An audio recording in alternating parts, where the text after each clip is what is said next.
Yo nunca me acuerdo de eso. Es más, en uno de los cursos lo puse que dice como automático y me olvido de pararlo cuando empiezo a hablar sola. Bueno, ahí estamos.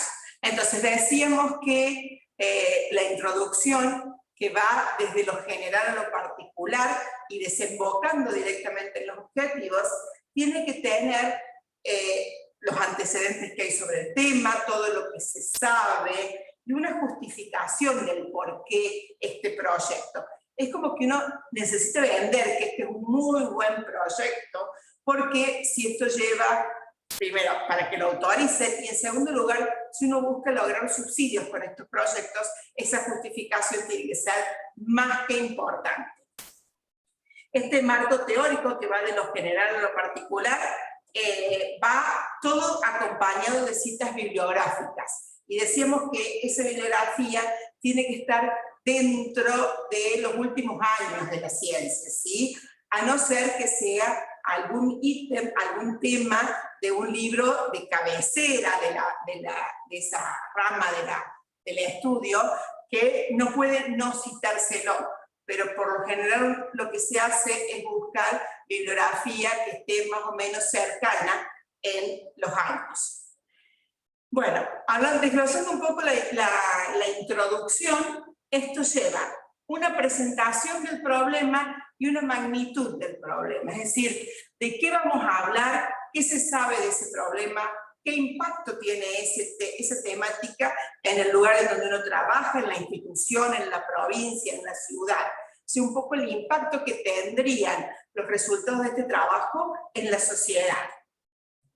También hay que poner todo lo que hay de historia sobre el tema, si ya se hicieron proyectos, si ya se aplicaron algunos tratamientos, algunas políticas en relación a eso, otros procedimientos, otras lecturas, otras investigaciones, todo lo que haya en relación a esa problemática en particular que le dé pie a que este proyecto va un poco más allá.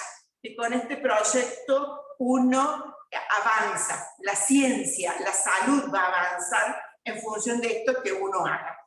Esto no tiene que ser para un premio Nobel, pero sí tiene que dar un escalón más arriba de lo que ya hay, de lo que ya se sabe, de lo que ya se hace. Y esto va acompañado de una revisión bibliográfica explícita, en donde de cada párrafo que uno pone, tiene que ir la cita bibliográfica que la orienta. En relación a la justificación, hay como grandes grupos. Hay una justificación científica pura, o sea, esto es importante porque la ciencia y los conocimientos en salud van a crecer en este sentido, porque de esto se sabe solo esto, o de esto se sabía esto y hoy se desconfía. O sea, todas las razones científicas que le dan pie a este proyecto. Pero además puede haber una justificación desde los avances científicos tecnológicos, es decir, a ver, antes se usaba radiografía para esto, pero hoy tenemos otras herramientas que a lo mejor son mucho más específicas, son menos invasivas, que podemos ponerlas a prueba y de esa manera darle un paso más a la ciencia, darle un paso más a los tratamientos, ayudar en los diagnósticos, todo lo que uno pueda demostrar como un avance para la salud de la población o del lugar donde uno esté llevando adelante estos proyectos. Y una cosa más que se debe detallar en la justificación es el por qué, el lugar y el tiempo en el que uno piensa un proyecto. ¿Por qué en esta institución? ¿Por qué post-pandemia? Y bueno, si eso tiene que ver con el proyecto, uno tiene que aprovechar esas instancias para ampliar la justificación. El por qué en la institución no tiene que ser porque yo trabajo acá y a mí me queda cómodo y acá tengo los datos. Tiene que ser porque a esta institución le va a servir, va a crecer, porque no hay nada en relación a ella, porque maneja una población muy particular, ya sea porque es más vulnerable, porque está lejos de otras instituciones, porque responde a la población propia de la localidad, y entonces hablar de la población de esa institución es hablar de la población de esa localidad. O sea, uno tiene que vender en buenos términos como que el proyecto es lo mejor que le puede pasar a esa gente si uno logra que se lo aprueben y llevarlo a cabo. Bueno, acá vamos a ver algunos ejemplos de introducciones. Este trabajo ya lo hemos charlado algunas veces, es sobre el conocimiento y el manejo de la fiebre. Y acá la introducción habla de qué es la fiebre, fíjense, algo tan sencillo y tan vulgarmente conocido, pero con su cita bibliográfica. Y esa cita bibliográfica, S1, hace mención a quién en la bibliografía habla sobre qué es la fiebre en la ciencia, ¿sí? Cómo se calcula en este momento, cómo se estima en este momento el impacto de la fiebre. Y S1 en las referencias bibliográficas nos va a dar después quién es el autor de donde nosotros sacamos ese parrafito de la introducción. Esto es muy, pero muy importante, porque cuando uno no está acostumbrado a escribir en formato de ciencia, está muy tentado a escribir muchas frases y no hacer referencia a citas bibliográficas, es decir, no hacer referencia a quién lo dijo. Y acá hay dos puntos importantes. El primer punto es un punto muy práctico, muy pragmático. Si estos autores que escribieron este trabajo, esto fue un trabajo científico publicado, los autores escriben el trabajo y lo envían a una revista científica para que un par lo evalúe. Si ellos hubiesen dicho exactamente esta misma frase que dice la introducción, fíjense lo que le dijo Analía, es algo muy general. La fiebre es uno de los motivos de consulta más comunes en la práctica. Se estima que el 20 a 40% de los niños consultan al médico por un cuadro febril, que es más frecuente en los menores de 18 meses. Si ellos hubiesen terminado ahí, un evaluador les puede cuestionar eso. Y le dice el evaluador, no estoy de acuerdo con esto. Y los autores dicen, sí, pero eso es cierto. Y el evaluador le dice, yo no estoy de acuerdo. Queda en una discusión entre el autor y el evaluador, que el que gana siempre es el evaluador. En cambio, cuando los autores ponen una frase y la referencian a alguien que ya los dijo previamente, el evaluador no los cuestiona a los autores de este trabajo, porque eso ya se sabe en ciencia. Entonces, el primero y más fundamental de los temas de por qué citar es, uno, está sacando la atención de lo que se está diciendo, porque como dijo Analía, lo que ponemos en la introducción no es novel, no es algo novedoso. Se pone el estado del arte, se pone lo que se sabe. Entonces, al poner la cita, me saco de encima el problema porque yo como autor no soy el que se está comprometiendo con la frase. Ya lo dijo otro antes. Eso es el primero, que es muy práctico, muy pragmático. Y el segundo de los temas que es importante es, cuando uno está referenciando a trabajos científicos, uno está poniéndose sobre los hombros de otros que ya trabajaron previamente.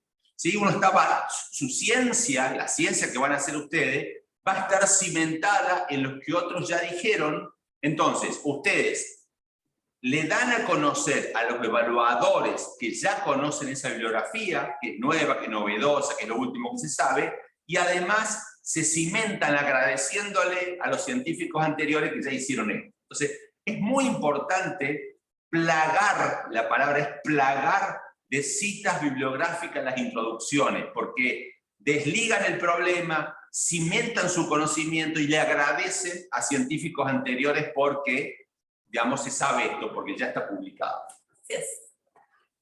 De esa manera uno genera una introducción que va llevando desde lo general, en este caso que es la fiebre, hacia lo que los autores querían mostrar, que es cuánto se conoce y cómo se maneja la fiebre en estos niños. Fíjense que cada frase, acá es una repetición de las de arriba, 18 meses y el 1, la frase siguiente termina con el 2 y tenemos la cita bibliográfica de los autores que están en el segundo término. De esa manera uno va generando una introducción. Ahí fíjense cómo sigue, no es larga la introducción, obviamente acá está un poquito recortada, pero es solamente una carilla y media, dos, dependiendo de la temática propiamente dicha. Hay algunos casos donde uno tiene que explayarse más porque el tema es mucho más específico, entonces hay que citar muchos más temas y más autores. Y a través de las citas va diciendo quién dijo esto y en quién me baso para seguir creciendo, que es lo que decía recién Arnaldo. Y, como decíamos recién, esa introducción termina en el objetivo. ¿Ven? El objetivo de estudio fue evaluar los conocimientos, aptitudes y temores de los padres frente a la fiebre de sus hijos. Y ahí mismo lo vende. Estos resultados contribuirán a generar estrategias educativas y de atención. O sea, no solo pone el objetivo, sino la justificación, la asevera un poco más, o sea, le da más peso todavía a ese objetivo. ¿Sí? En otro ejemplo, sobre la hernia diafragmática congénita, acá también empiezan detallando qué es la hernia diafragmática, y una cosa importante, ahí mismo ponen las siglas con que de acá en adelante van a mencionar a qué es la hernia diafragmática, porque eso es algo que, sobre lo que ya vamos a volver. Cuando uno pone siglas, tienen que estar referenciadas de entrada. Perdón, estaba tratando de buscar la pluma. Ahí está. Para hacer esto, pero no era eso. Más vale lo saco. Bien. Ahí está. Primero le explicás. Explicás qué es y ahí le pones la sigla. ¿Sí? De esa manera, en este ejemplo también, empieza explicando brevemente qué es la hernia diafragmática, a cuántos afecta, ¿sí? Se caracteriza por la presencia de hipoplasia o agenesia pulmonar, y los autores de donde uno saca ese conocimiento. Y sigue, la mortalidad está influenciada fundamentalmente por la asociación con otras malformaciones, etc. Otra vez el autor, el número 3. La etiopatogenia es desconocida, realmente se creía el defecto, y también el autor. En los últimos años, fíjense que siempre la introducción está citada, y eso ya vamos a ver cuando hablemos de bibliografía, con referencias de hace poco tiempo. No está muy bien visto que uno ponga una cita bibliográfica de 1900, ¿sí? Y cuando digo 1900 puede ser 1903 o 1990. Ya estamos más allá del 2020. Por lo tanto, un proyecto con investigaciones de más de 20 años es como que queda viejo, ¿sí? Vuelvo a repetir, a no ser que sea algún libro de referencia que sí o sí hay que citar. Este es otro ejemplo donde acá la introducción lo detalla como un resumen, como algo muy, muy bajito, y le pone como trasfondo, o sea, este es lo que se sabe. Estos son los antecedentes del tema. Hay revistas que después, a la hora de publicar los trabajos, exigen que las introducciones tengan un estilo corto. ¿A qué se le llama un estilo corto? A que sea pocos párrafos, ¿sí? Y entonces, la introducción, fíjense que tiene un párrafo en este caso, con algunas pocas oraciones y las correspondientes citas bibliográficas. Bien. ¿Se entendió hasta acá lo de introducción? Sí, profe. Genial. Sí, profe. ¿Algún comentario, alguna pregunta? No, todo bien. Bien, algo fundamental, complementario a lo que referenció Analía, es en la introducción. Nosotros, cuando escribimos una introducción, nos encontramos en una situación pasiva con respecto a la bibliografía. ¿Ya? En la bibliografía está el saber, y nosotros lo que hacemos, perdón, el aire. En la bibliografía está el saber, y nosotros lo que hacemos es simplemente describir todo eso, tomarlo y ponerlo en la bibliografía. Si llegara a haber contrastes de opiniones en diferente bibliografía, nosotros lo vamos a describir, pero nosotros en la introducción no vamos a poner nuestra opinión. La introducción no está para que nosotros colaboremos activamente. La única postura en la introducción es escribir o describir lo que se sabe, ¿sí? Entonces, dijimos que es importante tener bibliografía, y Analía hizo mucho hincapié, bibliografía nueva.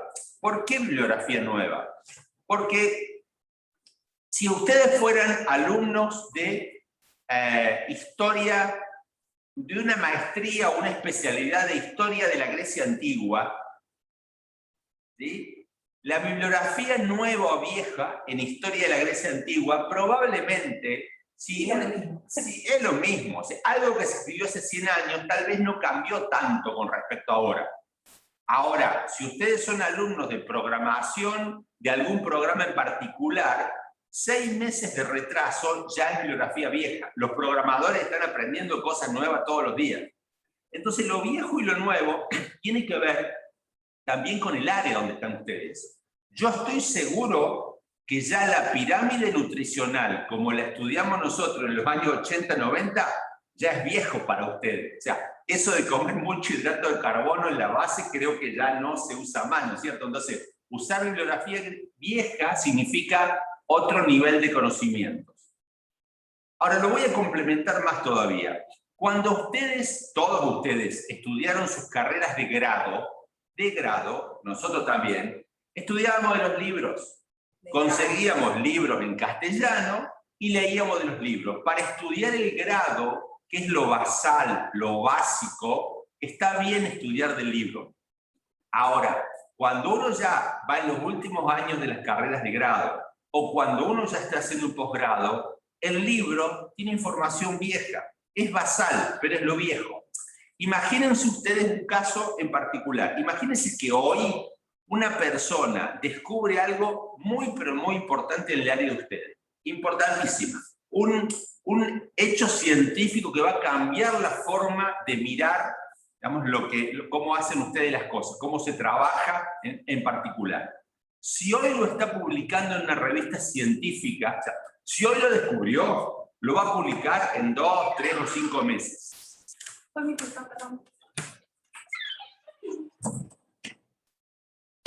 qué esa cara de sufrimiento? Si no Tiene miedo que la rete. Acaba de entrar las dos compañeras, ¿sí? Y lo primero que dijo, no dijo buen día, dijo fue mi culpa, perdón. No sé si escucharon ustedes. Bien. Decíamos entonces, si hoy esta persona está investigando y descubre algo importante, en 3 o en 6 meses lo va a publicar. Se va a publicar en una revista científica, seguramente en inglés, ¿sí? Capaz que un año después, un libro va a tomar esa información porque es algo muy nuevo y lo va a escribir el autor de un libro donde hace un review, donde recopila, pero el libro va a ser en inglés y ya tenemos 1 año y medio a partir de hoy. Y para que un libro en castellano sea traducido, va a pasar 1 o 2 años más. Por lo tanto, cuando uno lee un libro en castellano, está leyendo información vieja. Es lo que se sabe, pero es viejo. Entonces, sí o sí, en el área de ustedes, en los posgrados, tienen que leer revistas científicas de hoy, de este año, del año pasado, and in English, en inglés, porque ahí está lo nuevo. Desgraciadamente, tenemos casi muchos años de diferencia en investigación con respecto a, digamos, los lugares donde hacen investigación, donde se publican en revistas internacionales en inglés. Entonces, eso es lo que hay que leer. Y yo, digamos, yo estoy seguro que ustedes no son asimilables a las publicaciones de griego antiguo. Ustedes son más asimilables a las publicaciones de programadores, o sea, cosas que pasan 3, 5 años y ya son viejas. Cuando decimos que las referencias bibliográficas tienen que ser nuevas, estamos diciendo Gente, la manera de leer lo último de la cresta de la ola es leer las publicaciones en inglés. Y en eso van a hacer referencia a ustedes. Explicamos cómo hacer la introducción y cómo referenciarla. Entonces, ¿qué son las referencias bibliográficas? Nosotros en la introducción dijimos hay que citarlos. Hacemos la introducción y citamos una bibliografía. Las referencias bibliográficas son el conjunto mínimo de información que permite identificar la identificación de una fuente publicada o sin publicar o una parte de la misma. Porque yo puedo decir, según Smith, la diabetes ha sido uno de los problemas más importantes, yo lo puedo decir, pero si una compañera de ustedes lee lo que yo diga, ella puede ir a leer Smith y ver si realmente dijo eso, o cómo lo dijo, o qué otra cosa dijo. Entonces es muy importante en ciencia, si hacemos la cita, si nos referenciamos en algo, darle al lector la manera de buscar esa bibliografía para que el lector lo lea directamente. Las revistas muchas veces te piden que pagues $25 o 25 euros para poder buscar el artículo, pero hay formas de buscar esa información que uno puede acceder para leerlo igual.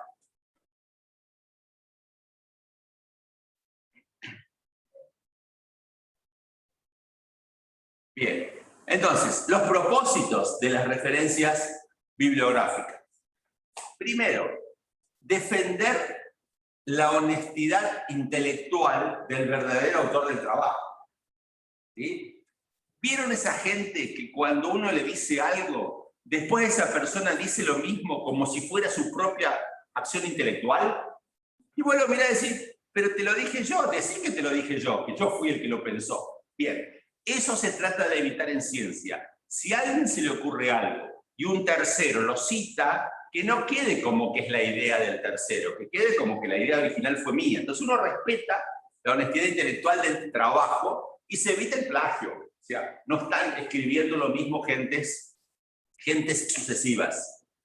Demostrar la necesidad y la oportunidad de la investigación o de la revisión, permitirle al lector acceder a las fuentes originales de la información y así comprobar la validez del material y otorgar credibilidad y consistencia a nuestro trabajo. Yo le sumaría también que a veces me ha pasado que por revisar las citas bibliográficas de un trabajo, accedo a otro trabajo que no lo hubiese encontrado yo, y el trabajo tiene otras cosas interesantes que a mí me sirven.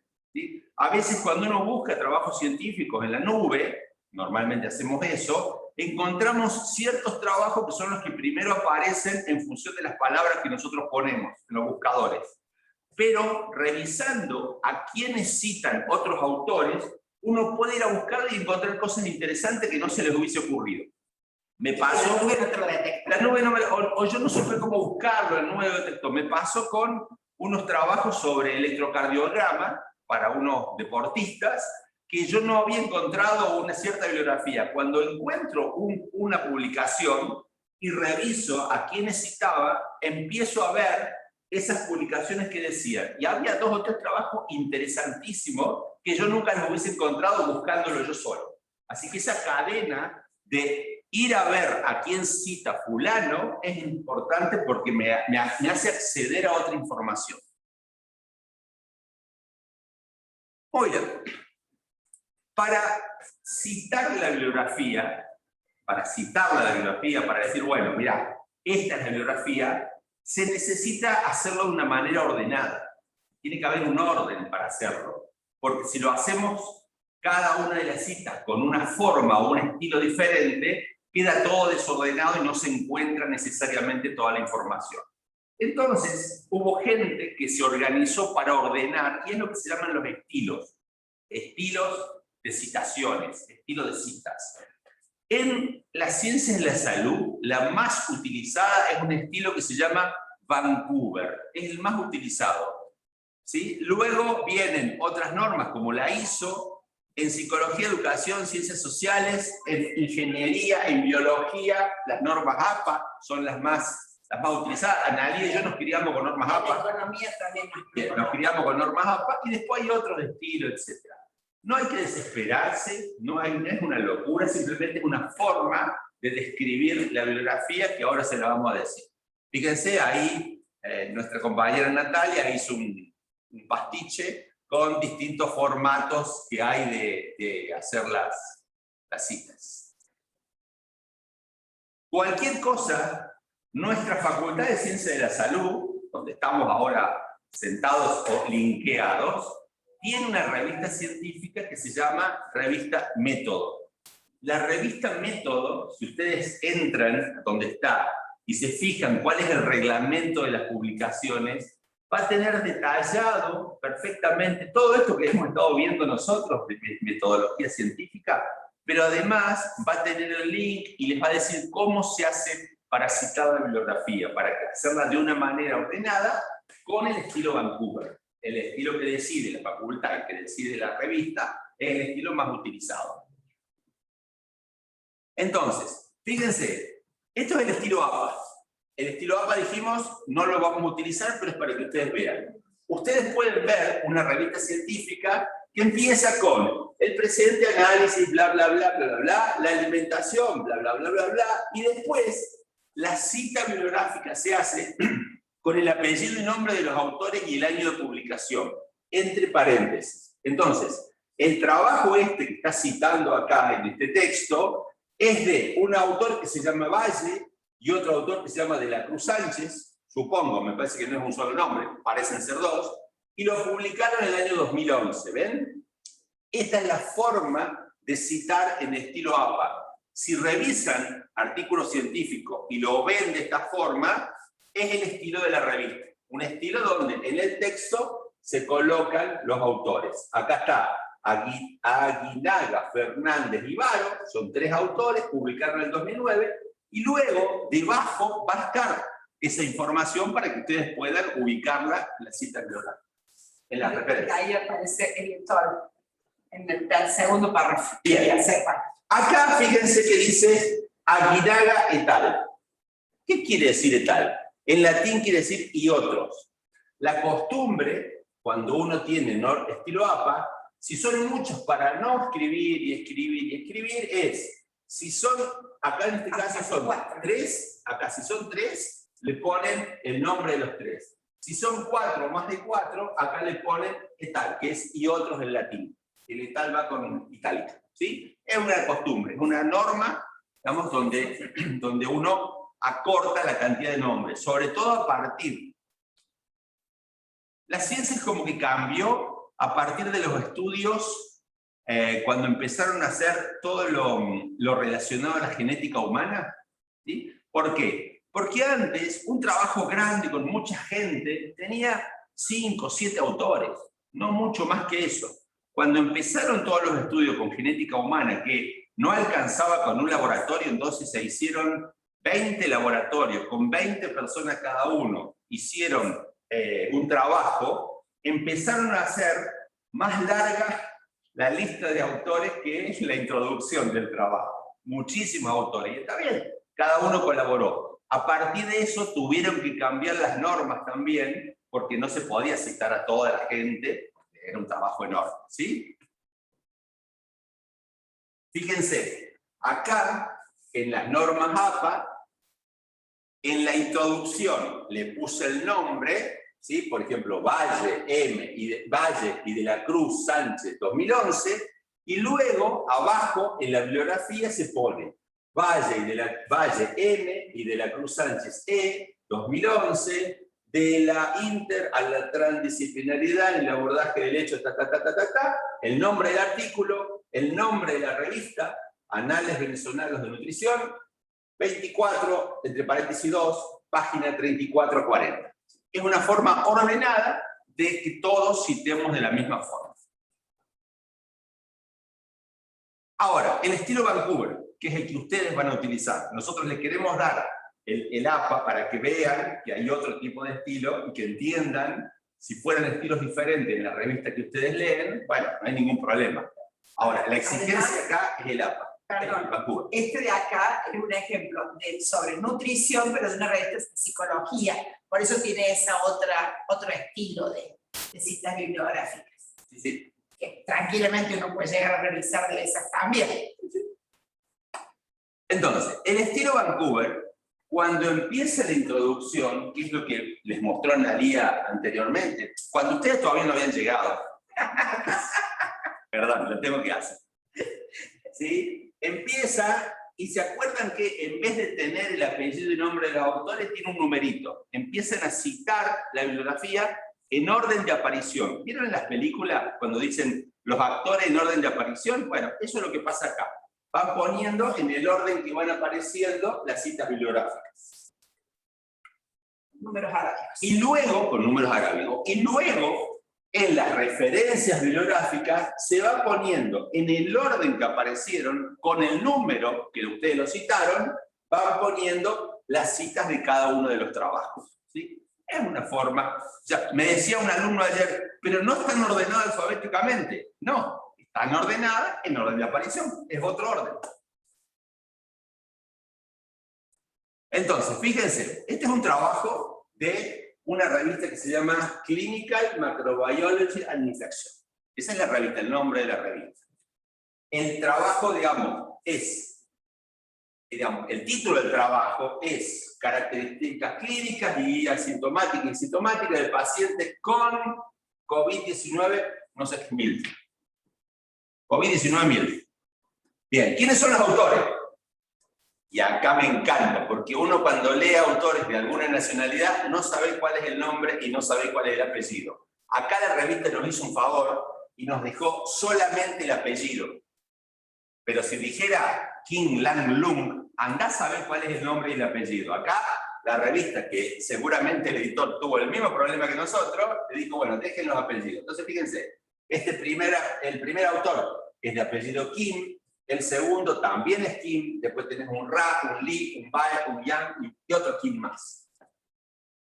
Entonces, ¿cómo cito eso? ¿Cómo hago la cita? Fíjense.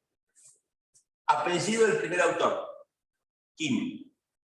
Las letras de los nombres. Yo, porque soy atorrante, le saco la segunda letra siempre. Yo le pongo solo la primera. Todas mis citas son con la primera letra. Porque algunos tienen 2, tienen 3, tienen 1. Entonces yo me cansé una vez allá por el año 90 y pico y le puse solo el reino. El segundo autor. Pero una nueva norma. Sí, es Vancouver adaptada. ¿Sí? Kim MJ. Kim MJ. Ra SH. Ra SH. Y así cada uno de los autores. Ah, pero fíjense, esta revista, la norma Vancouver dice 1, 2, 3, 4. Con 4 en las referencias bibliográficas dice no, si son más, metele tal. Sí, ya está, son un montón. Hasta 4 te la banco. Más de 4 ya no. Entonces, Kim, Ra, Li, ¿qué tal? El título, características clínicas y asintomáticas, hasta el título del trabajo, que está hasta acá, punto. El nombre de la revista, toda revista científica, tiene un nombre apocopado. No hace falta ponerle el nombre completo. Pero es un nombre oficial, no es el que quieren ustedes. Acá se llama Clean Microbial Infection. Si uno busca eso, le corresponde solo a una revista. Y luego se coloca el año 2020. Las revistas tienen un volumen que normalmente es un volumen por año, y después si dentro del año hacen varios fascículos, se pone entre paréntesis. Entonces, en el año 2020 correspondió al volumen 26, pero es la 7ª entrega del año. ¿Sí? Y como es en Internet, no tienen páginas reales de la 332 a la 338. Y en Internet, esta revista nombra de esa forma a sus páginas, 948E1 hasta 948E3. Así es la forma de nombrar las páginas. Cuando la revista es en felpa, en papel, te dice 948 a 951, que uno la tiene en el papel. Pero esta es una forma de poner una página sola para el artículo y ponerle desde la E1 hasta la E3 hasta la E4. ¿Dónde figura esa parte? Arriba, fíjate que acá lo dice. Te lo dice la revista. La revista te lo indica. Si vos tuvieras en la publicación en papel cosas que ya no ocurren, ya nadie tiene. Yo hace años que no recibo papel. Si vos tuvieras el papel, ya estarías viendo cuál es la página porque la leerías. Incluso en la de papel, arriba viene todo el nombre apocopado de la revista y el volumen, sí, volumen, el número y las páginas. Otra cosa, las revistas y las editoriales se matan para que vos lo cites. Cobran más si lo citan más. Entonces, te van a tratar de facilitar de la mejor manera para que vos hagas la mejor cita posible. No van a estar ocultando la cita para que vos no la puedas hacer. O sea, te dan, hasta algunas revistas dicen cómo citar. Vos picás ahí y te pega en tu portapapeles, ya en el buffer te pega, lo pegás en el Word y ya está la forma de citar. Algunas revistas te dicen cómo citar. Y si vos pones ahí te dice Vancouver, APA, qué sé yo. Si vos picás, ya te dan la forma de citarlo. La revista gana más dinero cuanto mejor sea el artículo que publica y cuanto más veces se cita ese artículo. Así que tratan de darte la mejor información posible. Ya, nosotros hacemos ciencia altruista. Ellos hacen dinero con eso. Nosotros y ellos, parezco político argentino. Esto de que te permiten hasta 4 autores y después ponen el editor, es porque es bastante frecuente que laboratorios tengan muchas publicaciones con la misma gente. Entonces se cambia el orden y ponen los autores para poder identificar un artículo u otro. El orden que aparecen los autores es importante, es muy importante. Si ustedes están haciendo su trabajo de tesis, terminan su trabajo de tesis, rinden su tesis de maestría de especialidad y luego desean publicar ese trabajo científico, el primer autor de eso, sí o sí, son ustedes. Pero luego viene gente que ayudó, que colaboró, que estuvo, Si en el caso de ustedes trabajaron solamente cada uno de ustedes con su director o su directora, entonces va a ir usted con su director.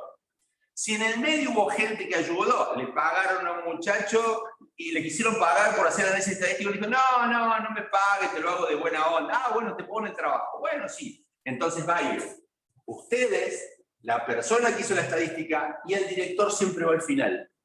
El que va al final es el jefe, excepto que este sea un proyecto grande y que el jefe es el primero. O sea, si es un proyecto enorme, muy grande, y el que va primero es el jefe. Si no, normalmente lo que pasa es que estos suelen ser becarios, suelen ser tesistas, y este es el jefe porque es el que va al último. ¿Sí?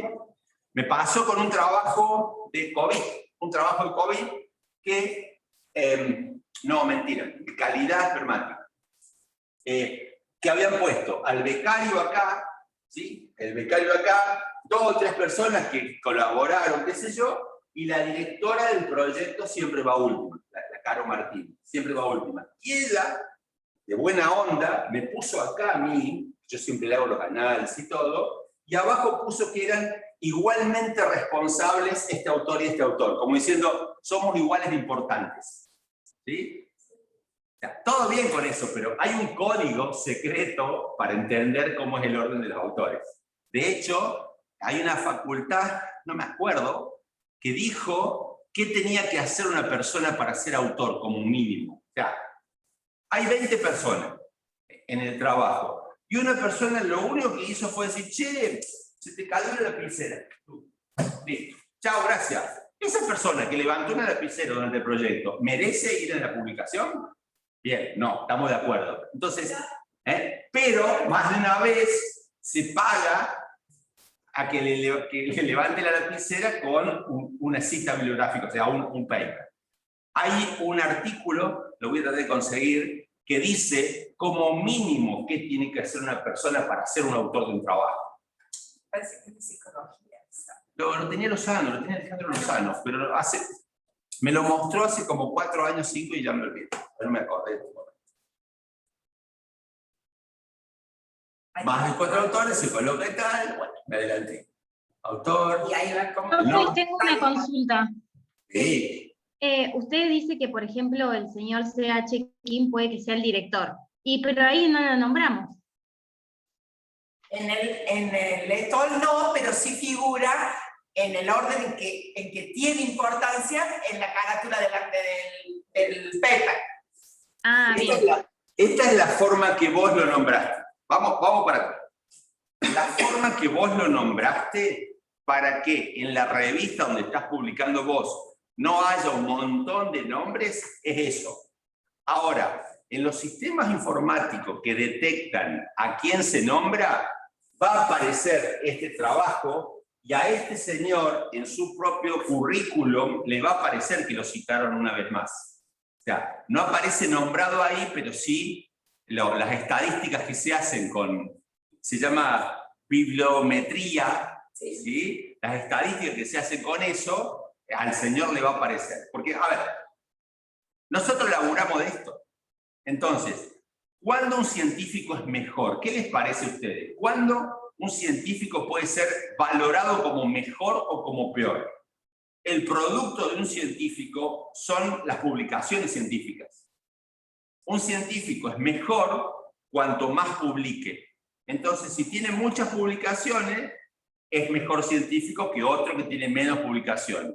Pero en un momento dijeron, sí, pero si publica mucha porquería, no es tan bueno, porque lo que publica es mucha porquería.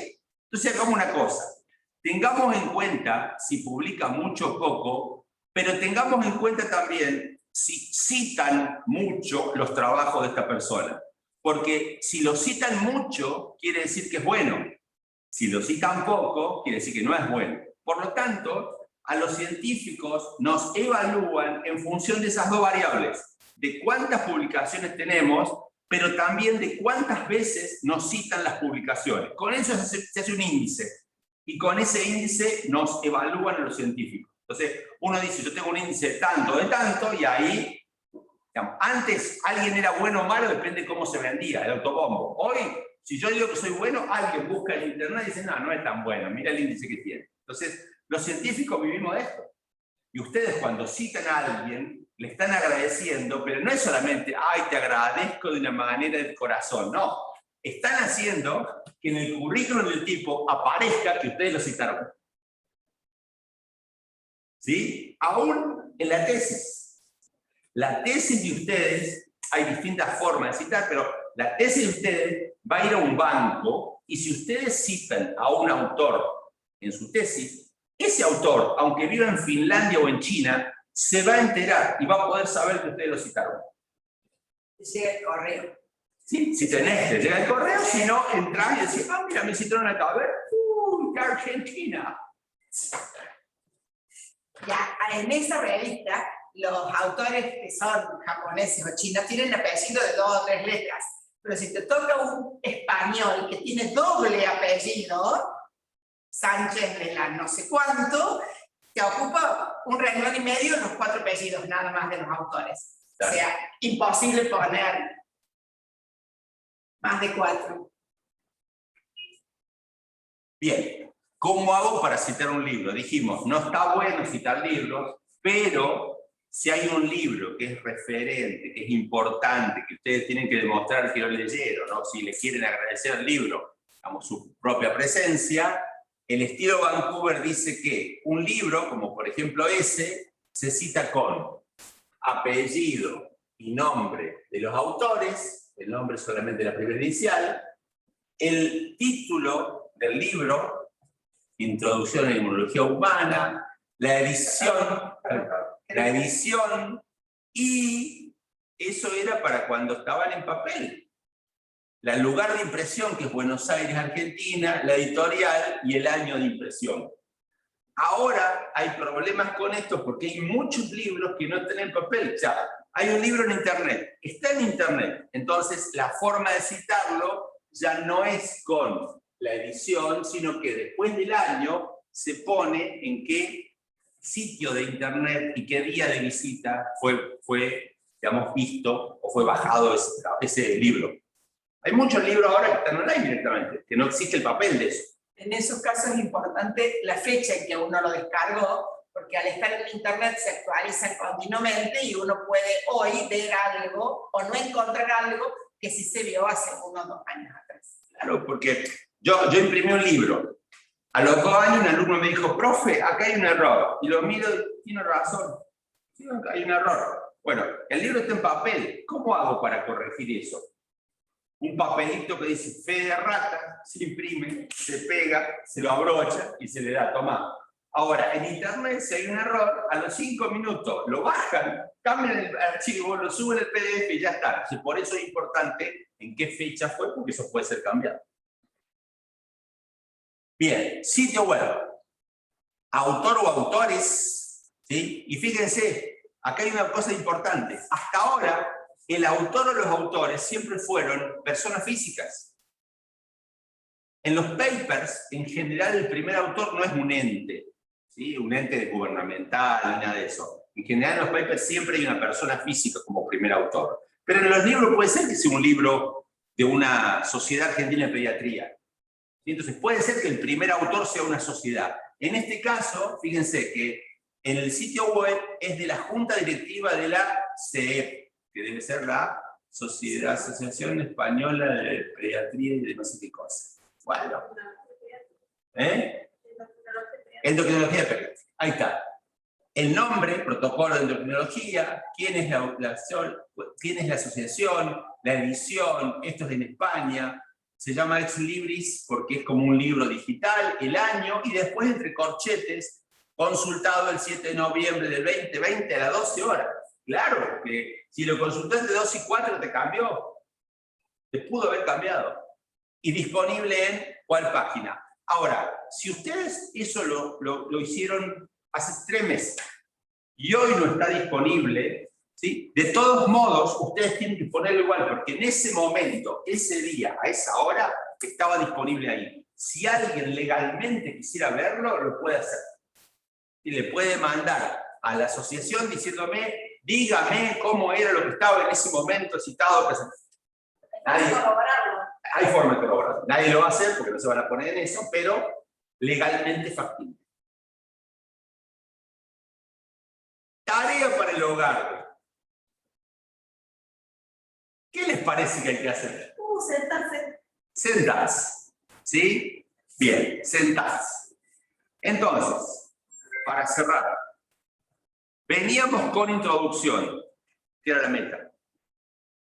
Seguimos con metodología, que es cómo vamos a hacer para llegar a la introducción. Y ahora lo que hacemos es, ¿cómo vamos a hacer para llegar a lo... Arrancamos de nuevo. ¿Cómo hacemos? Tenemos objetivos, que es la meta. La metodología me dice cómo voy a llegar a los objetivos. Eso es lo que teníamos hasta hoy. Ahora a eso le vamos a agregar la introducción y le vamos a agregar las citas bibliográficas, las referencias de qué dijimos en la introducción. Ahora, que sabemos cómo citar, podría llegar a pasar que en metodología también tengamos una cita bibliográfica. Son procedimientos. Algún procedimiento que ustedes no quieren describirlo, sino que se va a hacer el procedimiento según fulano de tal. Y a ese fulano de tal se lo cita y se lo coloca también ahí abajo. Entonces, en metodología puede haber alguna que otra cita bibliográfica que haga referencia a algo en particular que no quieren describir, que es largo y que no les interesa describir. ¿Estamos? Bien. Ahora sí, estamos casi agregándole la introducción adelante y agregando referencias bibliográficas debajo, estamos casi con el fruto maduro. Casi tenemos terminado el protocolo o proyecto para presentar. Faltarían un par de cositas más, pero eso lo vamos a hacer en el próximo encuentro. En este encuentro... O sea, a esto tenemos que llegar. A esto tenemos que llegar. ¿Sí? ¿Y qué nos va a faltar? Ya. ¿Esto lo tenemos ya? Sí. ¿Esto ya lo hicimos? Mazo, pero esa es la idea. Ahora vamos a agregarle introducción, bibliografía, y solo nos va a faltar rellenar con el título. ¿Sí, gente? Bueno. ¿Preguntas del otro lado? ¿Están? Sí, profe, parece fácil citar, pero Sí. después te hace un lío con todo. Después cuando estemos solos se complica. Bueno, vamos a hacer un cortecito Ahora, ¿por qué? Hacemos un corte de 15 a 20 minutos, porque cuando volvamos vamos a empezar a charlar de los proyectos de cada uno, de cuál es la idea, y de cuál podría ser la idea de la introducción. ¿Sí? Como para guiarlos a ustedes, decir, che, mirá, podrías arrancar con esto, después fíjate de buscar bibliografía de esto y hacer esto otro. Nunca hay una regla clara de cuán grande tiene que ser una introducción. Vamos, si ustedes me preguntan, profe, ¿cuántas carillas tiene que tener una introducción? Mi respuesta es no sé. Lo que sí estoy seguro que para un trabajo final de especialidad, 18 carillas de introducción es una locura, ¿sí? Es una monografía que hicieron antes. Y 2 renglones es como que poquito. Así que uno tiene que ver qué es lo fundamental, como decía Analía, qué es lo importante que yo le quiero dar al lector para que entienda los objetivos. Entonces vamos a volverle el recreíto y vamos a ver con los trabajitos de cada uno de ustedes qué les parece sobre qué cosas se pueden poner en la introducción. Y después, bueno, es sentarse, buscar autores y empezar a redactar citando los autores. ¿Estamos de acuerdo? Son las y 20. 20 y 20 son 40. A las y 40 volvemos. Perfecto. Bueno, profe. Respetar ciertas informaciones. Bien, entonces vamos a la sesión de consulta. Perdón, ¿puedes repetir las 3 cosas? ¿Cómo lo describimos? ¿Cómo? En los aspectos, en los análisis estadísticos, son 3 cosas generales que hay que poner. ¿Cómo vamos a describir qué análisis estadísticos en lo referente a analítico, qué pruebas de hipótesis vamos a hacer? Y lo tercero es qué programa de estadística y con qué nivel de significación, que es con qué valor P vamos a trabajar. Esos son los 3 temas que hay que poner. Todos van a poner la última parte, porque todos van a tener que haber hecho haber utilizado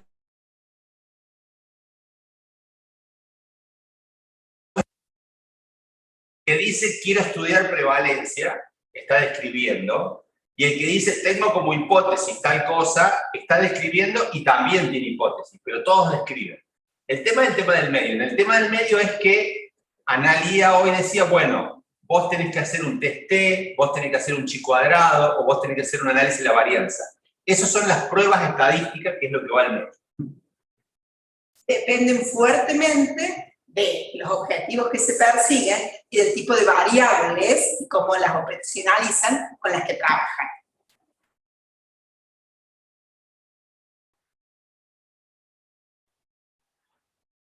Todos los trabajos tienen que ser, o sea, todos los trabajos van a describir primero.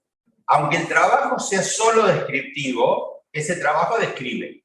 Si el trabajo no es descriptivo y es analítico, también primero describe. Porque todos van a hacer una tabla diciendo, mis pacientes fueron tanto, tal porcentaje de hombres, tal porcentaje de mujeres, el promedio de edad tanto, el porcentaje de diabéticos fue tanto, tal. O sea, esa descripción, excepto que tengamos una población definida por una de ellas, pero siempre lo vamos a hacer, siempre describimos primero la población. El segundo objetivo es establecer el porcentaje de pacientes que utilizan hipoglucemiante y los que utilizan insulina como tratamiento farmacológico. Tabla. Comparar la adherencia al plan alimentario y de actividad física dependiendo del tratamiento farmacológico con hipoglucemiantes orales versus insulina. Y ahí la palabra comparar me ayuda a ir un poco más allá que lo descriptivo y hacer un análisis estadístico que entiendo que debería ser un chi cuadrado porque tus variables van a ser si no adhiere, no adhiere, responde bien más o menos, no responde, ¿sí? Y por último, determinar la presencia de hipertrigliceridemia en los pacientes que utilizan hipoglucemiante oral versus los que utilizan insulina como tratamiento farmacológico.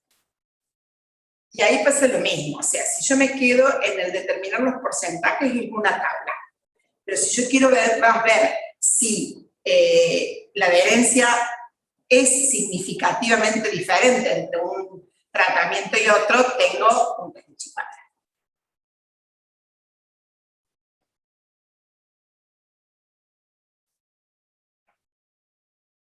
¿Sí? ¿Hay más objetivos? Bueno, en tu caso, la introducción tiene que hablar de diabetes, de hiperglucemia, de tratamientos diferentes para la, ¿sí? O sea, de todos estos temas de los que vos estás hablando, en general, e ir bajando cómo se relacionan y cuál es la importancia que un paciente tenga uno y no tenga otro, cuál es la importancia que un paciente adhiera o no a ciertos tratamientos, o para que lleguen y desemboquen en tus objetivos, ¿sí? Entonces yo tengo que buscar en la bibliografía científica que hay, o cuál es el mejor tratamiento, o qué se dice del tipo de... ¿Qué se dice de estos tratamientos? Tal cual. Claro. ¿Por qué se produce una hipertrigliceridemia? O en qué ayuda esa medicación a que se produzca una hipertrigliceridemia. Exacto. ¿Sí? O sea, tenés que picar un poquito en todos estos al principio y ver cómo se relacionan entre ellos. Es decir, ¿por qué a vos te interesa estudiar la adherencia al tratamiento, la hipertrigliceridemia con los pacientes diabéticos? ¿Sí?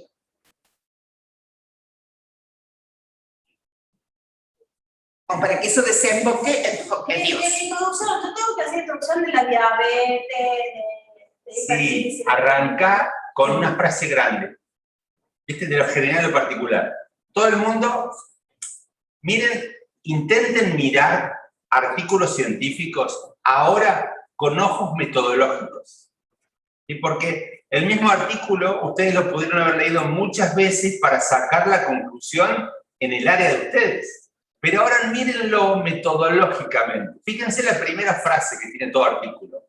Es una frase general que todo el mundo sabe. O sea, es algo muy general. Nadie va a algo muy específico en la primera frase. Se va a lo general. Entonces, nuestra sugerencia es arrancar diciendo, no sé, cuál es la prevalencia mundial de diabetes. O sea, cosas muy generales para que, vamos, lleves al lector, como dijo Analía, de lo general a lo particular. A veces, digamos, probablemente lo hagan más adelante, no en este momento, a veces necesitan explicar un poco más de un tema, de algo en particular. Entonces van a ver que en algunas introducciones hay como un subtítulo, donde debajo de ese subtítulo se habla de ese tema. Pero nunca es un tema que no tenga que ver con los objetivos. Ayer yo estaba colaborando con una persona.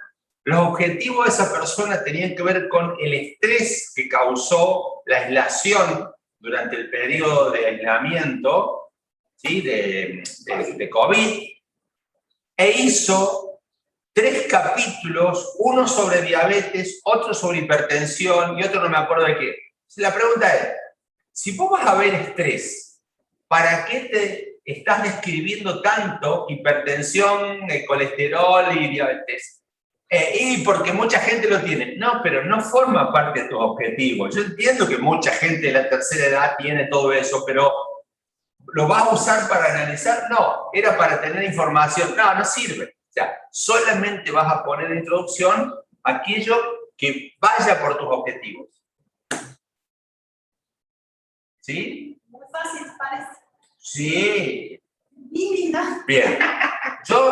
Tenemos como sugerencia que se pongan como meta al menos hacer una carilla. O sea, ser capaces de hacer una carilla, y siempre decimos, como meta del protocolo que van a presentar ustedes para esta materia.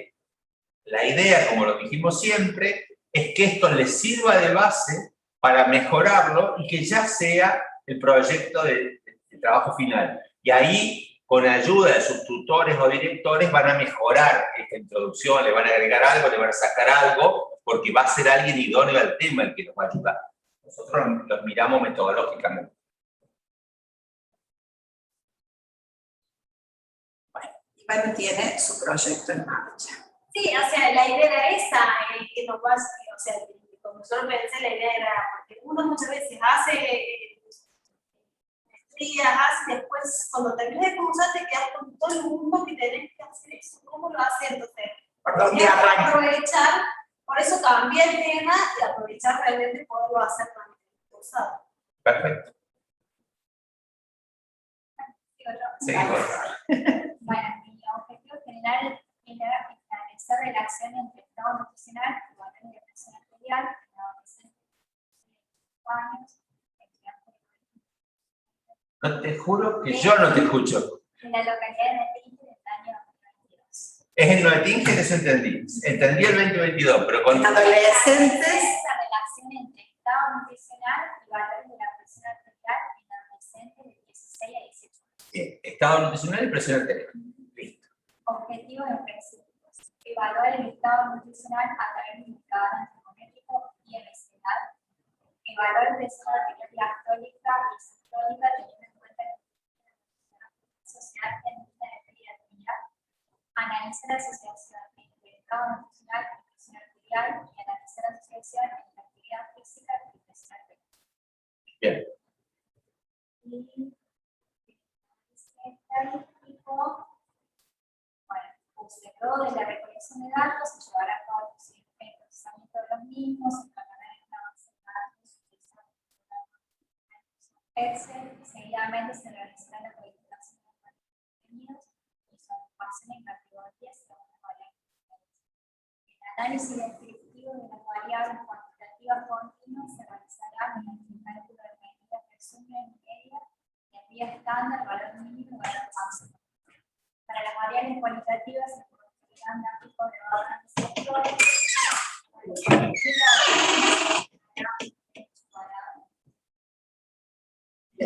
No, a ver, por ahora no sé. La primera parte, hasta que dijiste chi cuadrado, acuerdo en todo. Para aplicar un test chi cuadrado, tengo que preguntarte algo. ¿Cuáles eran las dos variables que querías relacionar? La presión arterial y estado nutricional. Bien. Y el Estado nutricional, ¿cómo lo vas a medir? estado nutricional, digamos, es con el programa 4 Plus y lo decodifico en la nutrición severa, de nutrición eutrófica, sobrepeso, obesidad 1, obesidad 2. Bien, miren lo que le estoy preguntando. Yo le estoy preguntando si estado nutricional lo va a cuantificar directamente con el valor de índice de masa corporal o lo va a cuantificar de otra forma. Ella lo va a poner en un programa donde corrige por edad, pongo, y le da el estado nutricional como... Me lo da con número, pero yo lo voy a decodificar. Bien, lo va a codificar como desnutrido... Normal. Le da un valor Z el programa. Sí. Le da un valor Z y si el Z es menor a -2 es desnutrido, si es entre -2 y 1 es normal, si es de 1 a 2 sobrepeso, de 2 a 3 obeso y más de 3 chanchín. ¿Sí? Bien, pero ¿por qué necesitaba yo eso? Porque quería saber cómo lo iba a medir. La variable estado nutricional es una variable categórica. La variable tensión arterial, ¿cómo lo vas a medir? Eso también es como el número y la codifiqué normal, limítrofe, hipertensión 1, 2 y 3. Bien, normal, limítrofe, hipertensión 1, 2 y 3. Bien. Ella después con la vida se va a dar cuenta que va a tener que bajar la cantidad de categorías, pero por ahora está bárbaro. Sí, eso es Entonces tiene una variable categórica y es correcto lo que dijo, la prueba de chi cuadrado es la que corresponde.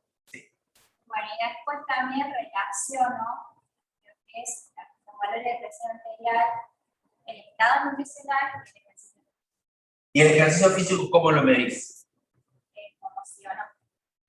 ¿Ejercicio físico como sí o no? Si en realidad la variable, digamos, está categorizada en actividad física y el ejercicio físico o deporte. Sí. O sea, obviamente lo que me interesa es el ejercicio físico programado, que es el que hablamos en la clase. Sí. Es decir, bueno, realizar un deporte específico, o a lo mejor no es un deporte, pero sale a correr todos los días, por ejemplo. Eso sería. Bien. Por ahora sí, sería en chi cuadrado, habría que verlo después si se puede hacer un poquito más complejo el análisis estadístico, pero por ahora me parece bien. Bueno, y eso. ¿Y eso? Bueno, ¿y tu introducción qué opinas? ¿Qué pondrías vos? Y empezaría también, como usted decía, con la prevalencia. qué? Y de obesidad, sobrepeso. Prevalencia de obesidad y sobrepeso infantil. Después hablarías que la actividad física está demostrada que mejor. Pero ahí eso es probabilidad de obesidad, no tenés que ver con hipertensión. Sí, también. Ahora, Se tiene obesidad, hipertensión. pero la primera parte es prevalencia de obesidad. Después tendrías que hablar de la prevalencia de hipertensión en los adolescentes, decir que se relacionan, bla, bla, bla, y por ahí. ¿Cómo implica el ejercicio físico? Exactamente, en distintas frases, vas a ir llevándolo. Entonces, fíjate, el lector de tu proyecto va a leer un título y va a decir, a ver de qué se trata.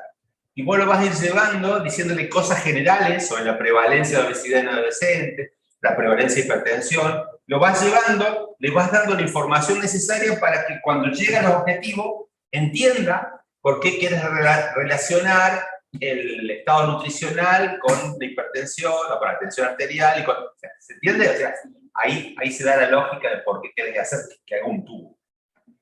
¿Sí? Bien. Gracias. Ahora seguimos con ustedes, gente. Cuéntenos quién de ustedes va a arrancar. Bueno, profe, empiezo yo si quiere. Dale, dale. Le voy a leer mis objetivos. Sería describir el estado nutricional de los escolares que asisten a la escuela X en la comuna Cañadón Seco, identificar el hábito del desayuno de los escolares que asisten a la escuela, determinar la calidad del desayuno de los escolares, y por último es relacionar el estado nutricional de los escolares con el hábito y calidad del desayuno. Bueno, yo había puesto acá, que no se los mandé, era que el análisis estadístico que iba a realizar también era una prueba de chi cuadrado. Bueno, Para eso, recordarnos cómo medir las variables. ¿Desayuna sí o no? claro, IMC, igual que mi compañera Flor, también yo en desnutrición, desnutrido severo, eutrófico, sobrepeso, obesidad, el hábito del desayuno, sí o no, la calidad del desayuno en completo, aceptable o incompleto, que también sería cualitativo, el sexo, que bueno, y la edad, que también las agregué como ustedes habían dicho que había que ponerlas, el sexo también sería cualitativo, y la edad, esa es la única que tengo cuantitativa. Pero a mí me parecía que como lo que yo voy a relacionar es el índice de masa corporal con el hábito y calidad del desayuno, que son cualitativos, me parecía bien que estaba el análisis de chi cuadrado. Sí, Pero sí. no sé. Díganme ustedes. Perfecto. ¿Sí? Bien. Y bueno, sobre el marco teórico, no sé, se me ocurre empezar a hablar como, no sé si de los escolares o... No se me ocurre como de qué sería como lo más macro para poder empezar a hablar. La adolescencia o la niñez, digamos. Capaz que las necesidades nutricionales del niño escolar. ¿Sí? Bien. Sí. Y después tendría que hablar bastante sobre el desayuno, me parece. Sí. Y después podría ser como algún estudio que hable cómo está el estado nutricional de los escolares, quizás. Que creo las ENIS hablaban de eso, más o menos. Sí, sí. ¿Y cuál sería como lo más micro, por así decirlo, del desayuno? La calidad del desayuno, capaz. Calidad. Bien. ¿Por qué te fijas en el desayuno y no en la cena? Porque me parece que es como una comida más importante el desayuno. Bien, eso lo tenés que poner. Bien. Tenés que encontrar Con un estudio. Con un Claro, estudio que me avale lo que digo. Yo te hablo de eso. Claro. Bien. Bueno, ahí estaría entonces más o menos. Acordate, no sé cómo se llama. Dayana. Dayana, acordate, Dayana, que lo que vas a poner de introducción es lo que se sabe de un tema. Si llegara a haber controversias y tenés un autor que dice que el desayuno es mejor y otro autor que dice que la cena es mejor, no sé, Sí. vos podrías plantear las controversias en cuál es el que más afecta a la vida cotidiana, etcétera, pero siempre describiéndolas, y vos no tomando partida por ninguna. En Simplemente escribiendo, digamos. Exacto. Dando las opiniones. Bien. Exacto. Bien, profe, gracias. Guárdatela para más adelante. Bueno. Gracias. Profe, Sí. yo tengo una duda. Dale. Bueno, este proyecto es para describir las prácticas alimentarias y la actividad física de las mujeres embarazadas que asisten al dispensario de mi ciudad. Y estaba pensando que por ahí son pocas, y podría incluir también el centro privado donde trabajo, que van también muchas mujeres embarazadas. O sea, agregarle esas mujeres que asisten a ese centro, además del dispensario. ¿Cuál es tu objetivo, Josefina? Ahí los leo.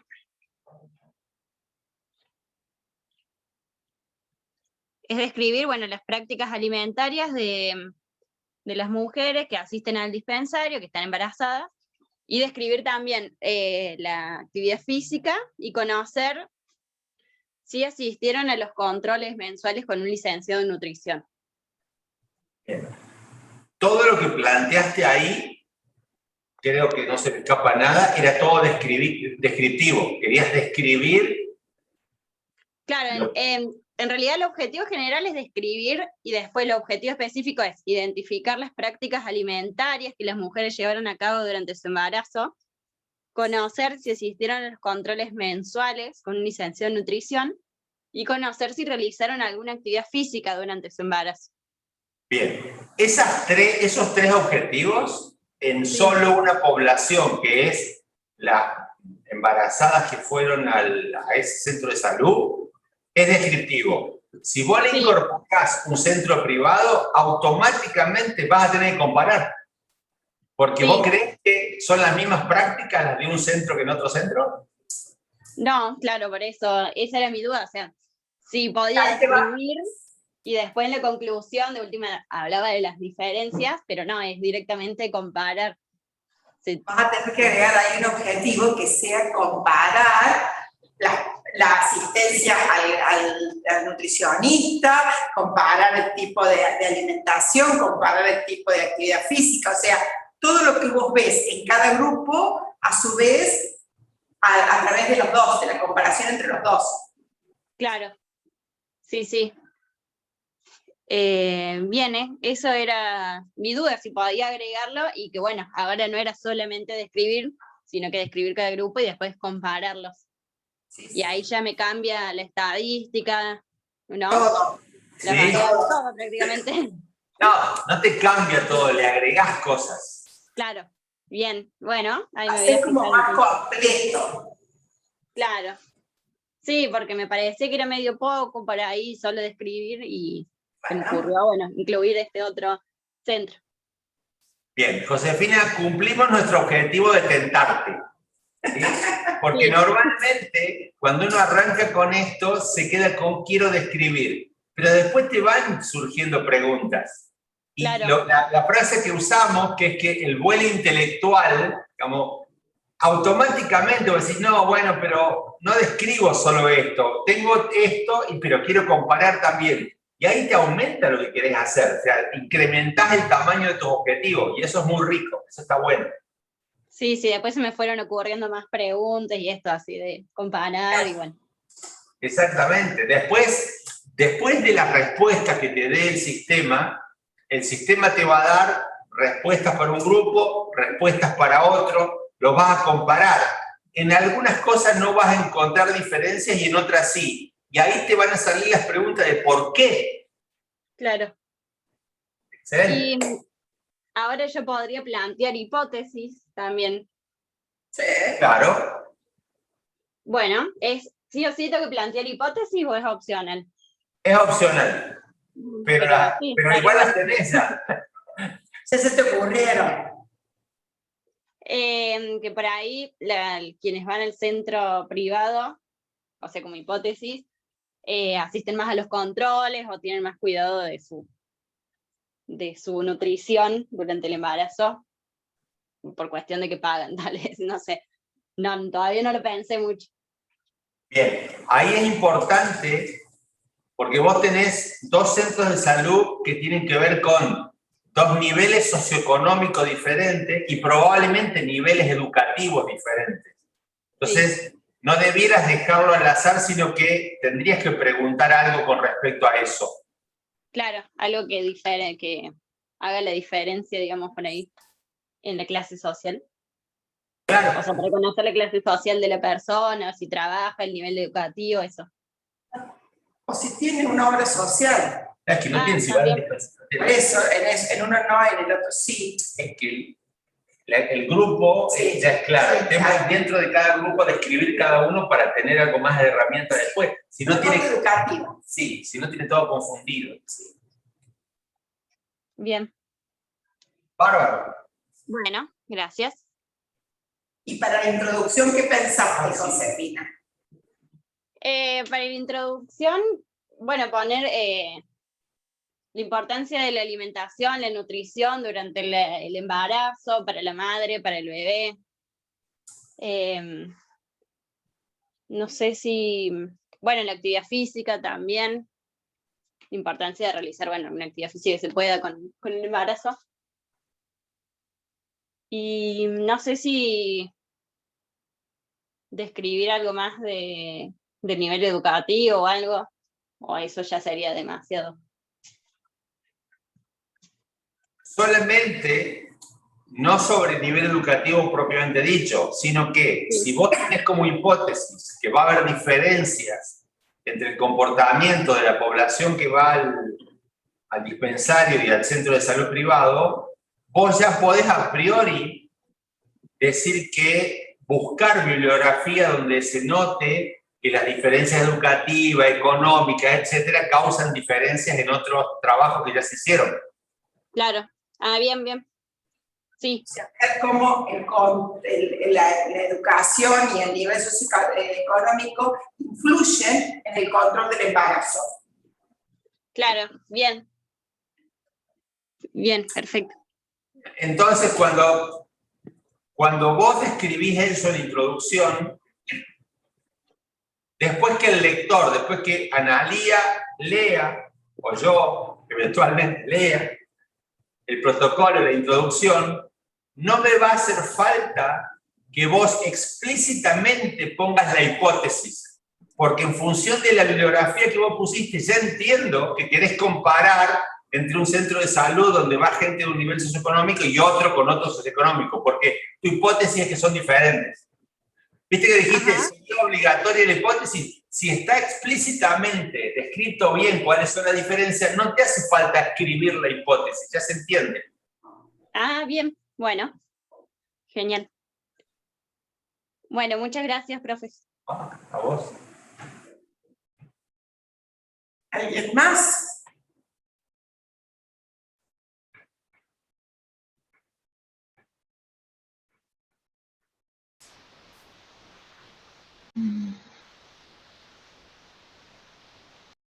¿Ya? Puedo hablar del mío, si quieren. Dale, Paula, te escuchamos.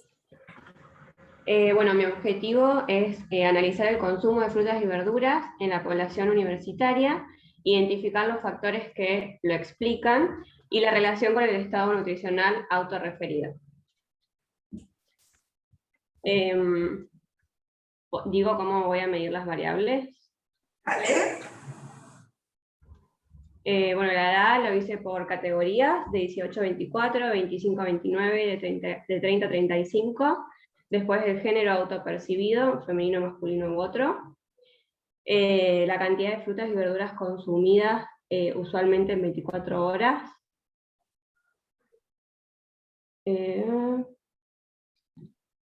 Número de porción. Preguntar, perdón, porque después me olvido. Sí. ¿En qué población vas a trabajar? Universitaria. ¿Y cuáles son los rangos de edad que vas a hacer? La más baja es de 18 y la más alta 35. Sí, pero la primera es de 18 a 24. Sí. ¿Qué porcentaje de personas crees que en esa población están en ese rango de edad? La mayoría.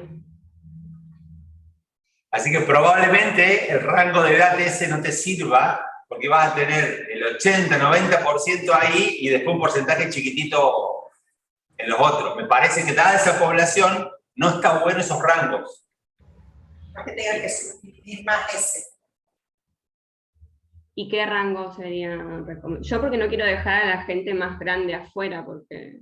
No, deja un intervalo más amplio hacia las edades más altas y hace intervalos más chicos aún. O sea, mi sugerencia es, dada la pirámide de que hay más chicos de primer año, menos de segundo, menos de tercero, menos de cuarto, yo lo que haría es 18, 19, no sé si 20 y después, de 21 a 23, o sea, pero las primeras edades, de a uno, porque tenés para ser pobre chicos de primer año. Ok. Y que son los que seguro van a ser más fáciles de contestar, porque los más viejos ya son más reticentes a contestarte. Sí, sí, sí. Bueno, el número de cantidad de frutas y verduras está basado en una cartilla nutricional que encontré de la GENI, donde se detallan equivalencia.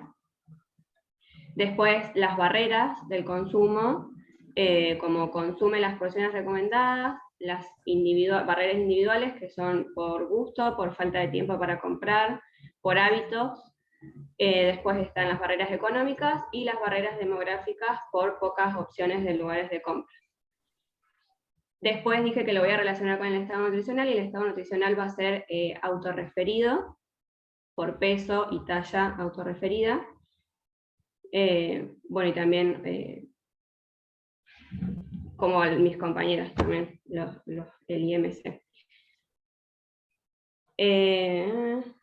Bueno, y como introducción se me ocurría hablar de, primero, el consumo de frutas y verduras.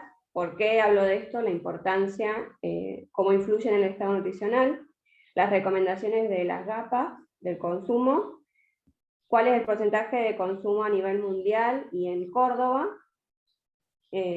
cómo el estilo de vida afecta en el consumo, o sea, las barreras de las que hablo, y la fundamentación de por qué me baso en esta población, en los estudiantes. O sea, a ver si encuentro algo de consumo de frutas y verduras en estudiantes.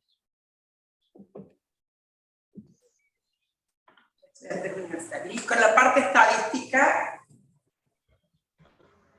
En relación a la estadística,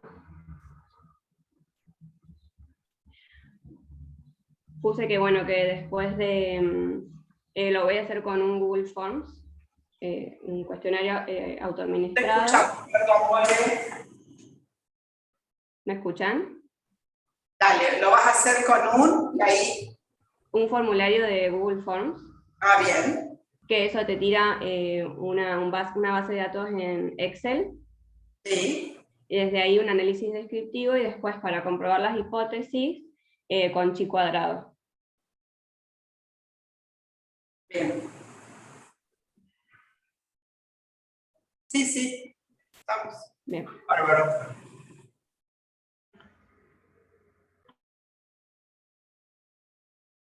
El uso de estos cuestionarios online tiene la contra o la salvedad del consentimiento informado en sí mismo.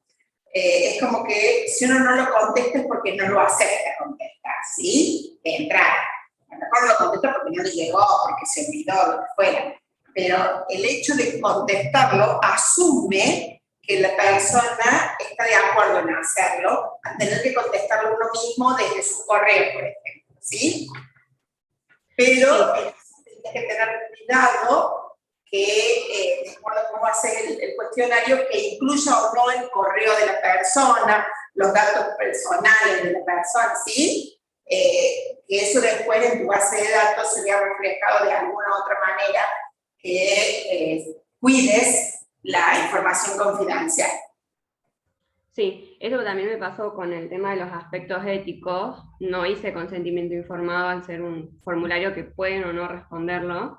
Por lo general, en este tipo de cuestionarios, en la introducción del cuestionario, viste, en el primer párrafo, Sí. ahí se pone, este cuestionario es para cumplir por un proyecto, así, si usted está de acuerdo, se lo agradecemos y le pedimos que conteste las siguientes preguntas, y si no, ya está.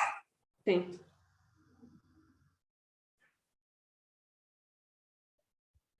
Por eso yo entregué y a mí me faltaba la parte de aspectos éticos porque no sabía bien qué poner. Tal cual. Por eso, en la primera partecita de la introducción del formulario, uno se escribe eso, y como que le da a entender que ese ya es el consentimiento. Contestar el cuestionario asume el consentimiento, ¿sí? Bien, perfecto. Gracias. Gracias a vos. Que no es lo mismo que un cuestionario que le haga el profesional sentado en el consultorio, donde parece más una historia clínica que un cuestionario propiamente dicho, ¿sí? Cuando el paciente va al consultorio va en busca de una solución a su problema, no a ser terapista de laboratorio para el profesional que lo está atendiendo. Entonces ahí sí el consentimiento tiene un valor más fuerte, más importante, tiene que estar como separado y bien visualizado. ¿Sí? ¿Se nota la diferencia? Por más que vos recibas un cuestionario para completar que sea de un profesional, es tácito que vos tenés la oportunidad de hacerlo o no hacerlo, de contestarlo o no. En cambio, cuando vos vas a un consultorio del profesional, es claramente que el poder y el saber lo tiene el profesional con respecto al paciente. Entonces, ahí el profesional le tiene que explicar que el paciente tiene el derecho, tiene la posibilidad de decir que no. En el cuestionario online es claro, me llegó esto, no lo hago, listo, todo el mundo lo tiene claro, pero el problema es que el profesional sentado en el consultorio, ahí le tiene que explicar de qué se trata, lo que dice Analía. El tipo va para que lo cures, para que lo sane, para mejorar su calidad de vida, no va para ser ratita de laboratorio. Entonces, le tenés que explicar que ahora te transformaste en ratita.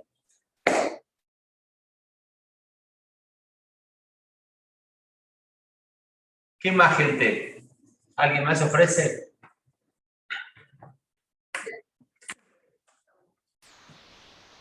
Bueno, yo en mi trabajo, que al principio de la clase pregunté, me faltó hacer la parte de ética y las pruebas de hipótesis, yo esa parte más o menos la pregunté.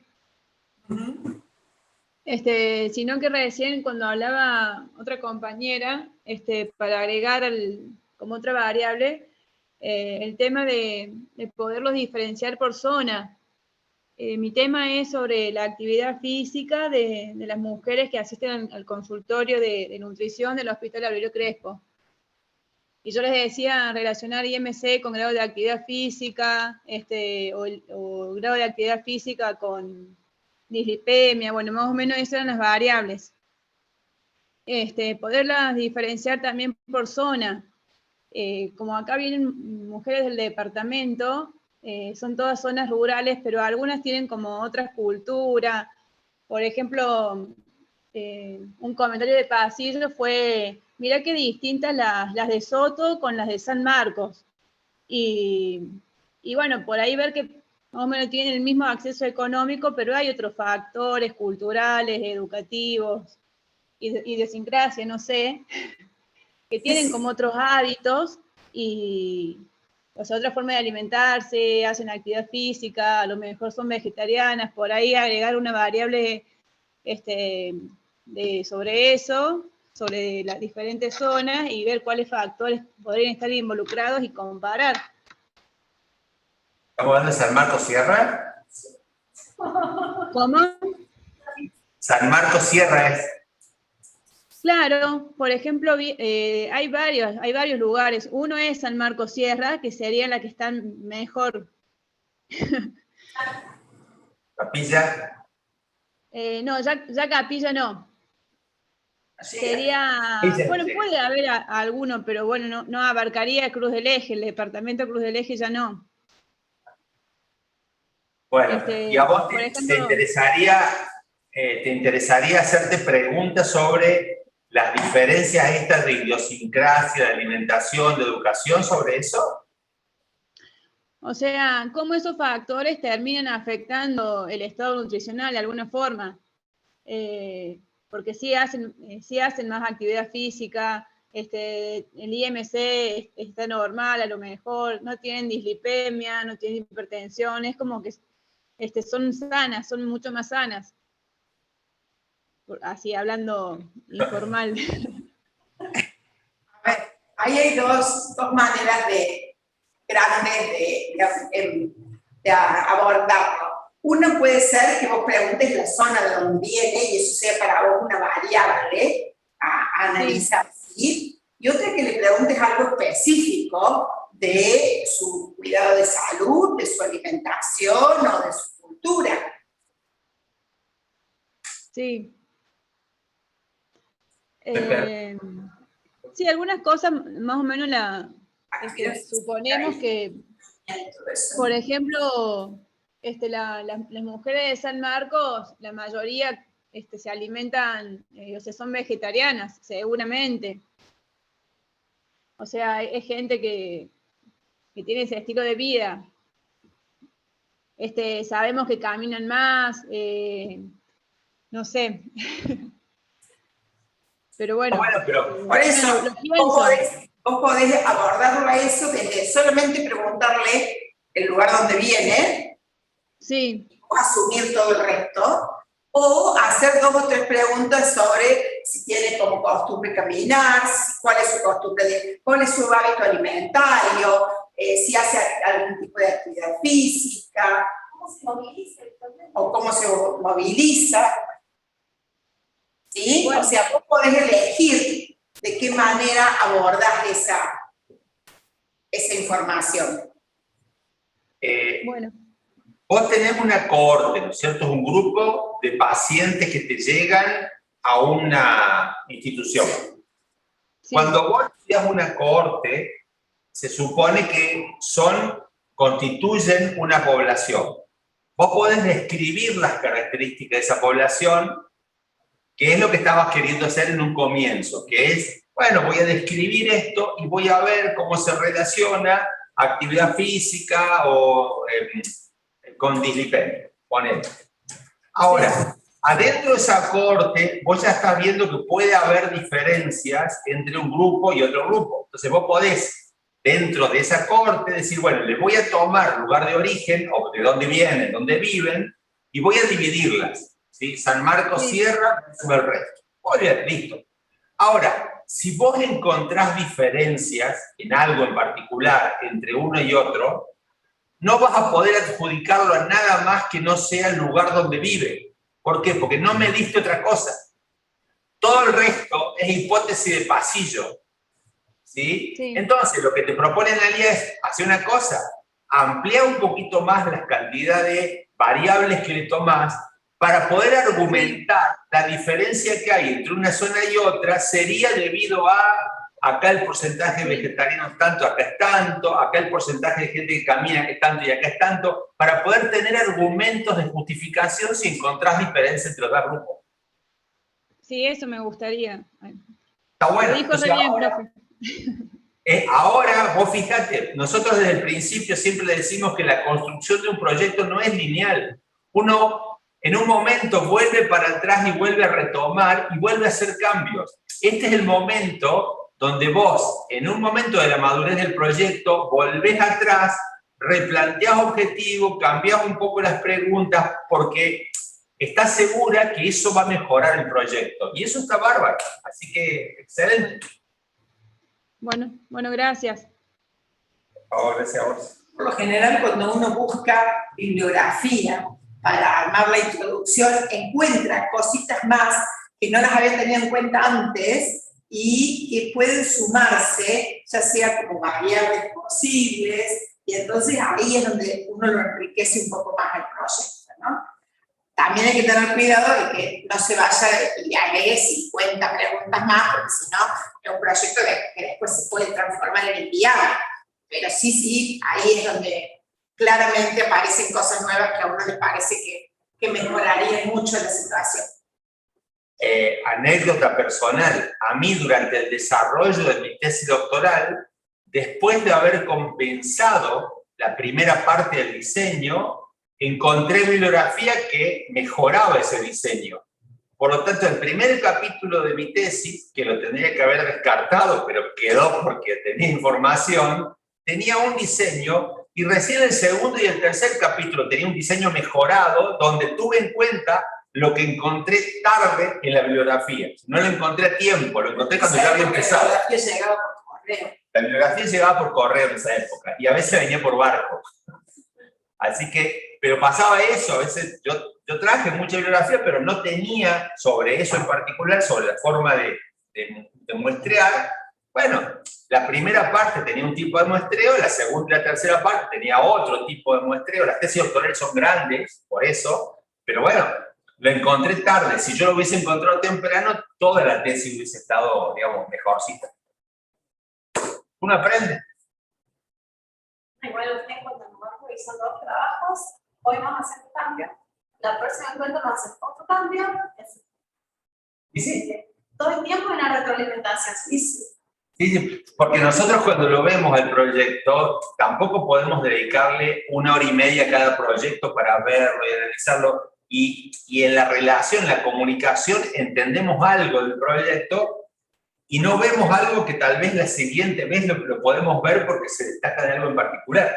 Así que sí nos pasa que a veces dejamos pasar algo y lo corregimos en la siguiente vez, porque no nos damos cuenta. Bien, ¿quién sigue? ¿Era Ceci recién? Sí.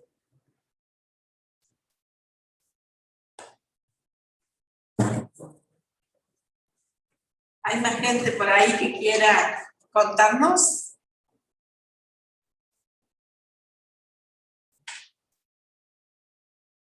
Dariana ya estuvo, Josefina, Paula, Camila, Florencia. Ahí nos falta Paula, Camila, Yelén. No, Ahí. Paula ya habló. Camila, Florencia, Yelén. Otra vez se cerró la...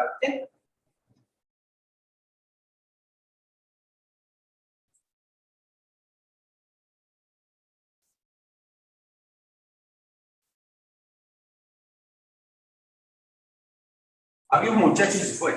Había 2 muchachos. Bueno.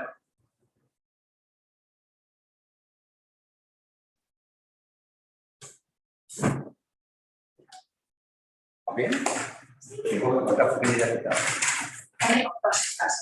Bueno, gente, ¿nadie más habla? Parece que no. Parece que no. Muy bien.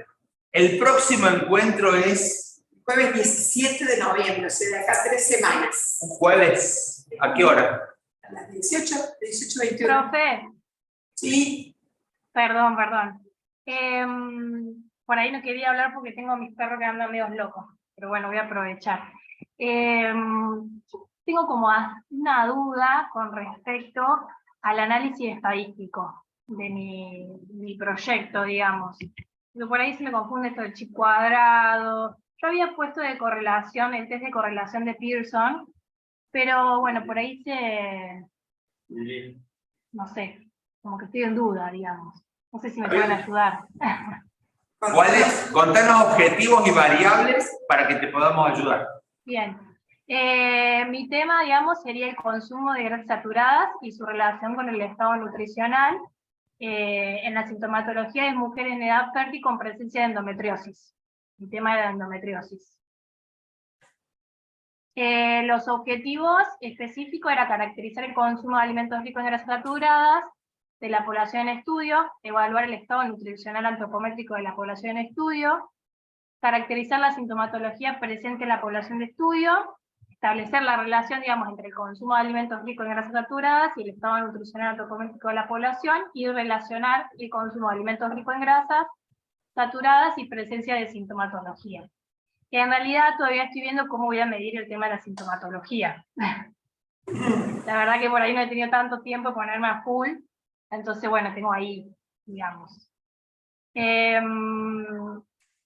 Con respecto, digamos, a cómo voy a evaluar el tema del consumo de alimentos ricos a través de una encuesta. No sé si tengo que decir eso o no. Sí. a través de una encuesta de consumo de alimentos, sería como el tipo de variable cuantitativa.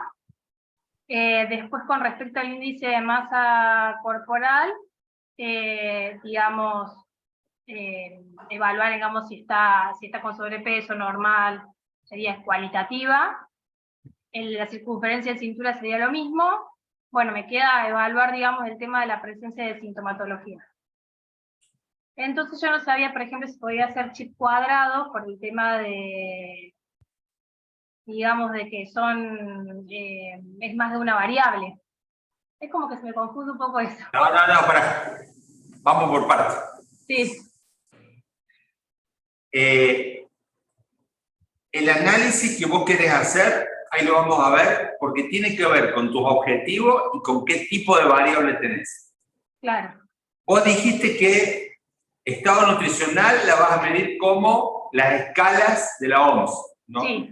Normopeso, sobrepeso, obeso, bueno, listo. Sí. El consumo de alimentos a mí no me quedó en claro por qué es cuantitativa con la encuesta.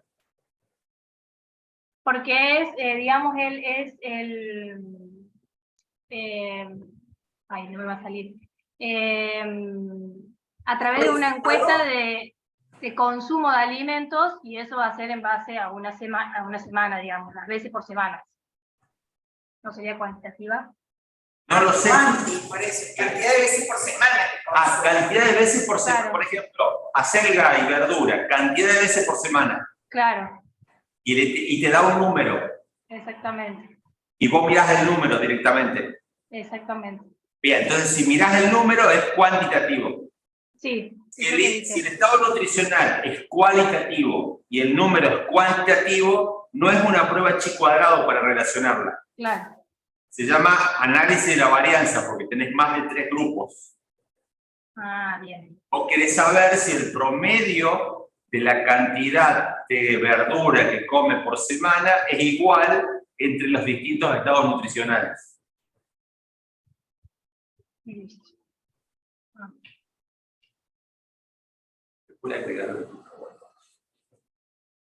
¿Sí? Por eso nosotros les preguntamos, ¿cuáles son tus objetivos? Para saber si querés relacionar, si querés comparar.